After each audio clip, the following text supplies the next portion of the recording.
lang guys, umuulan lagi. So yan guys, magtatanghalian na, kaya luto tayo ng masarap na may sabaw. Bagay ngayong tag-ulan. Let's go! Isang ating lulutuin, sipon, kalahati at mayroon pang pano. May gulay tayo at yung sibuyas at may sili at may kamatis. At syempre yung ating pangpaasim. So nagpainit na tayo ng kawali. Ayan. At ayun na guys, ginisa ko muna yung ating mga sibuyas, kamatis. Naglagay din ako ng konting luya para hindi malansa yung ating sinigang kasi mayroon isda.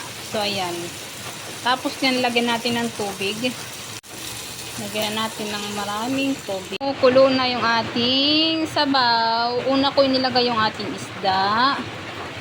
Ayan. So, ilagay na natin yan. Sabay na rin natin yung ating hipon. Ayan.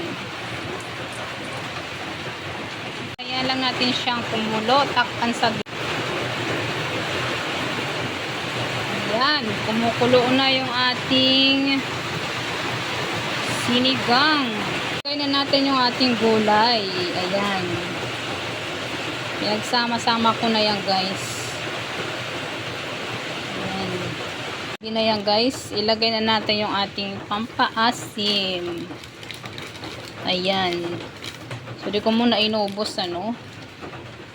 ganyan-ganyan lang natin siya para mapantay or matunaw. Lagay ko na rin yung ating sili. Ayan. Ayan na guys, luto na yung ating ulam. Wow, ang sarap pumigop ngayon. Sarap.